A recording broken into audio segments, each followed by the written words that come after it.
I was watching a video by the YouTubers Colin and Samir, and they had a sponsorship for Adobe in the video. And when I went to the comment section, I saw that people hated Adobe. Like this comment, lost me at Adobe or boo Adobe. And then I kind of did like a quick search, like a temperature check. And a lot of these videos popped up like canceling, I broke up with Adobe. And I just had one thought of like, what's going on here? That's the name of the show. So I like searched for like a few hours on like what's going on. It's very interesting. I'm going to walk through what happened, why it's happening, and that this sentiment is real, it's documented, and has some concrete grievances. And the weird thing I found was like the business is thriving. Everyone keeps saying, I hate Adobe, but it looks like they keep winning. Can both be true at once. Let's jump right into it. So we're going to go down here. So the first upset I could see was the subscription shift. In May of 2013, Adobe discontinued their Creative Suite. CS6 was the last like licensed version, and they moved to an entirely Creative Cloud subscription. And all apps cost like $50 a month, which you could buy it for like, I think it was like $200 for the entire year, basically forever. And the transition was like super unpopular at the time. There was even a change.org petition against it, which gathered over 50,000 signatures. Like, do you know how messed up you have to be to get somebody to sign 50,000 times? Like, imagine being on the side of the street and just like asking people to stop for a cause. Most of those people are spitting in your face. So imagine 50 people go out of their way to just sign. And then the next thing in the timeline was early termination fees. And there's like cancellation dark patterns. It's actually one of like the core grievances. It's their annual paid monthly. And the worst part is Adobe frequently pre-selects it as the default for checkout. Basically, the concept is although it's billed monthly, it locks users into a 1-year commitment.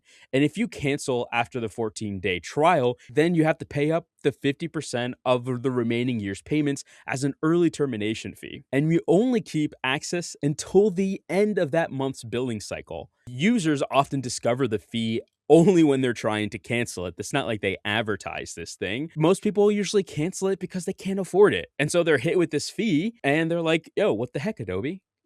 Come on. There's actually a lawsuit right now, and the FTC characterized the cancellation flow as a maze of fine print and inconspicuous hyperlinks. It is the single most cited dark pattern complaint against Adobe, and it was the direct basis for the lawsuit and the UK investigation. And what I thought was crazy was an unredacted filing quoted an executive describing the termination fees as, quote, a bit like heroin for Adobe. Adobe denied any wrongdoing. I think they're going to court again, but they did settle this one. So feels like they kind of knew they did something wrong. Like you don't settle unless you you kind of messed up.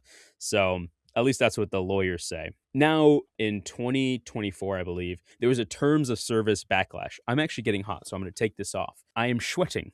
I'm sweating so bad. So the June 2024 terms of service backlash happened. Nerds read it because that's what nerds do. And there was a section 4.2 which granted Adobe a non-exclusive, worldwide, royalty-free sub-license to use, reproduce, modify, and create derivative works from user content.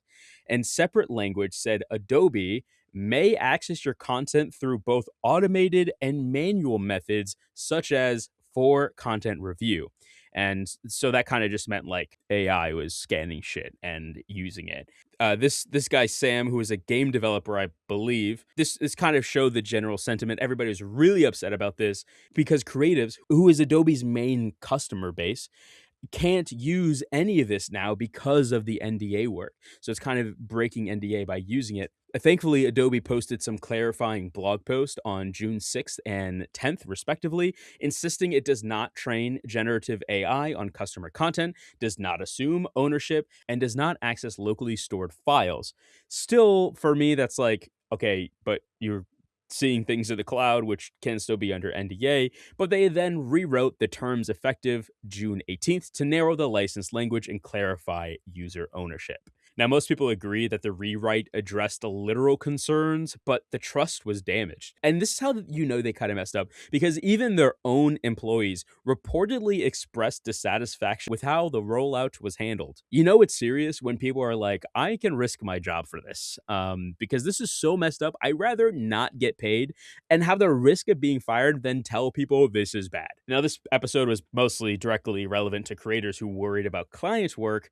The literal risk was kind of overstated by viral panic, but it's kind of a thing that Adobe being vague is creating a lot of panic. And it's just a pattern that keeps coming up that obviously most people distrust. One of the things that I find most frustrating with Adobe is also like their monopoly and lock in dynamics. This is something a lot of people also talk about. Adobe has a massive monopoly on the creative industry. It really stems from like de facto standards like PDF, PDSD, PTSD, PSD, and AI and Illustrator file formats. Plus deep integration across Photoshop, Illustrator, InDesign, and After Effects. It's a whole ecosystem that the educational and industry in general adopted, which means new professionals learn it first, and the studios standardize on it to reduce friction when bringing in freelancers, because everybody uses it. And just to show you how big like the market dominance in like the monopoly and the lock-in dynamics is, in video specifically, enterprise subscription renewal rates reportedly exceed 90%.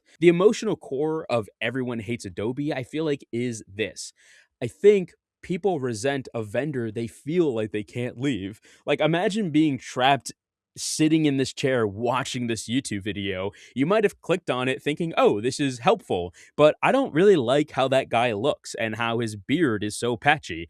And you want to leave, but you can't. Your eyes are forced open to watch me ramble on about the dynamics of Adobe. But guess what? It doesn't end there. Okay. Because there's the YouTuber creator specific angle. Now, this is like really where I got interested because I do creator stuff and I make comics and my full-time job is actually YouTube strategy now. So that's super cool. But now video creators are among the most hostile currently because of their costs. Because there's a genuinely free professional alternative for video editing like Resolve. And for creators, Premiere Pro has a long-standing reputation of instability crashes. And DaVinci is an all-in-one design plus free tier make it like the natural refuge. And Adobe sponsors a great deal of content, which just invites backlash when audience see it as the villain underwriting or carry or co-writing, I guess, the creators that the users and the creators follow.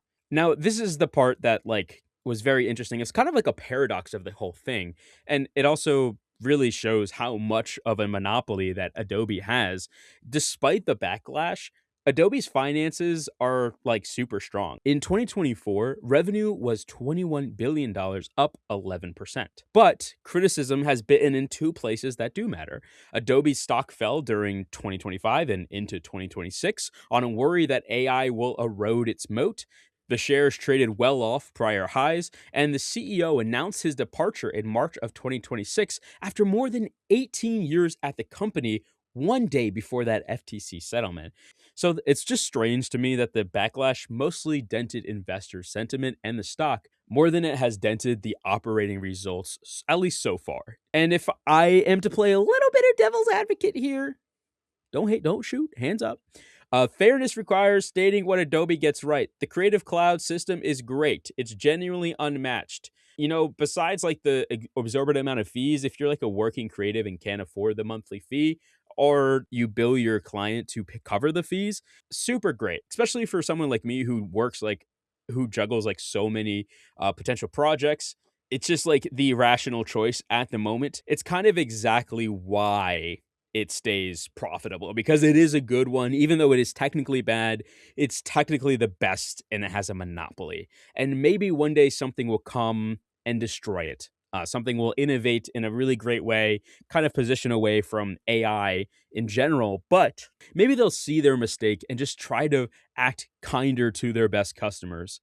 By the way, I just had some recommendations. If you're deciding whether to use Adobe tools, if you're just into video, literally just try DaVinci. Like that's all you really need.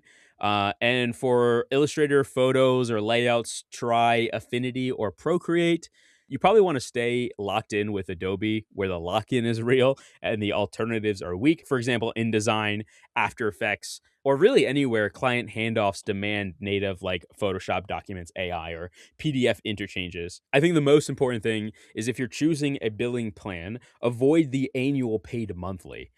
It's default, so you have to switch it out. Pay up annually upfront, it locks the rate and there's no surprises month to month. Or choose the true month to month if you need flexibility. Just be aware that the annual paid monthly exists. Well, if you enjoyed this video, this is I don't click this video on the screen right now if you want to watch another one. I've been really getting into like doing deep dives and stuff, and I thought this would be a really good way to like kind of put it out there into the world. I don't know. Cause you know what we need? More people uploading to the internet. Genius idea, right? You can probably build a business off that.